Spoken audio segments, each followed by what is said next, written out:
جب رات کے اندھیرے میں چاند اچانک خون کی مانند سرخ ہو جائے تو دیکھنے والا ایک لمحے کے لیے ٹٹک جاتا ہے۔ یہ منظر جتنا دل کو حیران کرتا ہے اتنا ہی ذہن میں سوالات بھی جگاتا ہے۔ آسمان پر یہ سرخی کہاں سے آئی؟ کیا یہ کوئی نشانی ہے؟ کیا قرآن نے اس کا ذکر کیا ہے اور سائنس اسے کس نظر سے دیکھتی ہے؟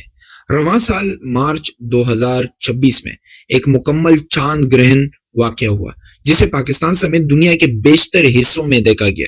چاند نے جب گہری سرخی اختیار کی تو لوگ اسے بلڈ مون کہہ کر پکارنے لگے، لیکن یہ بلڈ مون آخر ہے کیا اور کیوں ہوتا ہے؟ اس کو سمجھنے کے لیے پہلے ہمیں سورج، زمین اور چاند کے رشتے کو سمجھنا ہوگا۔ ہمارے نظام شمسی میں 3 بنیادی کردار ہیں: سورج، زمین اور چاند۔ سورج ہماری زمین سے تقریباً 15 کروڑ کلومیٹر دور ہے، اتنا دور کہ اس کی روشنی کو زمین تک پہنچنے میں پورے 8 منٹ لگتے ہیں۔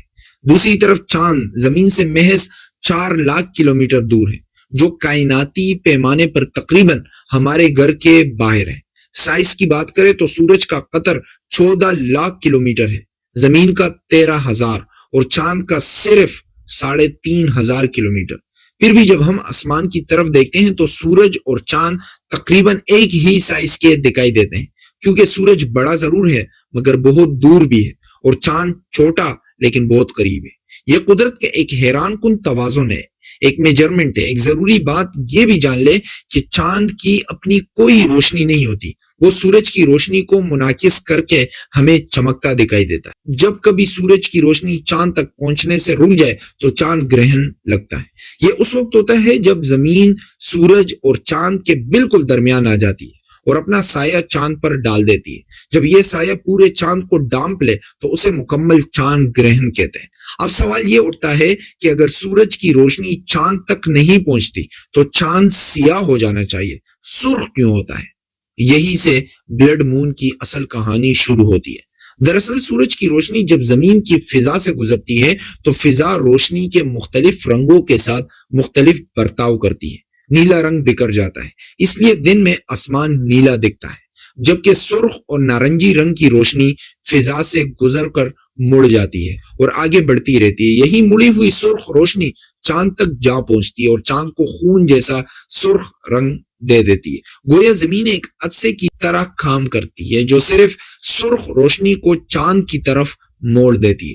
چاند کی سرخی کا گہرا یا ہلکا ہونا اس بات پر منحصر ہوتا ہے کہ اس وقت زمین کی فضا میں کتنی گرد اور بخارات موجود ہیں۔ اگر کسی بڑے آتش فشاں کے بعد فضا میں زیادہ راکھ ہو تو چاند اور بھی گہرا سرخ ہو جاتا ہے۔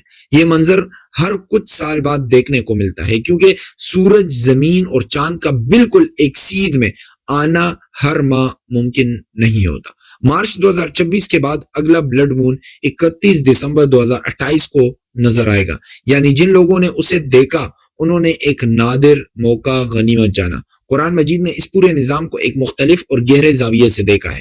اللہ تعالیٰ نے سورہ قیامہ میں قیامت کے مناظر بیان کرتے ہوئے فرمایا کہ اس دن چاند بے نور ہو جائے گا اور سورج اور چاند کو یکجا کر دیا جائے گا۔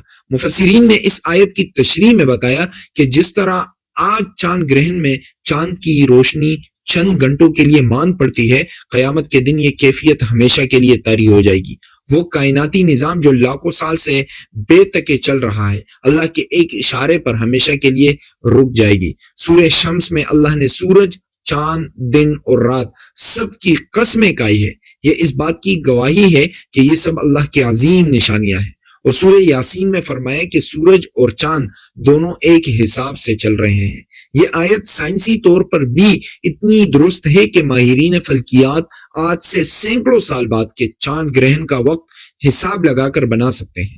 بلڈ مون محض ایک خوبصورت فلکیاتی منظر نہیں، یہ ایک آئینہ ہے جس میں ہم اپنے وجود کی حقیقت دیکھ سکتے ہیں۔ سائنس ہمیں بتاتی ہے کہ یہ سب طبیعیاتی قوانین کا نتیجہ ہے، لیکن ایمان ہمیں یاد دلاتا ہے کہ یہ قوانین خود بھی اللہ کے بنائے ہوئے ہیں اور ان کا بنانے والا جب چاہے انہیں ختم بھی کر سکتا ہے۔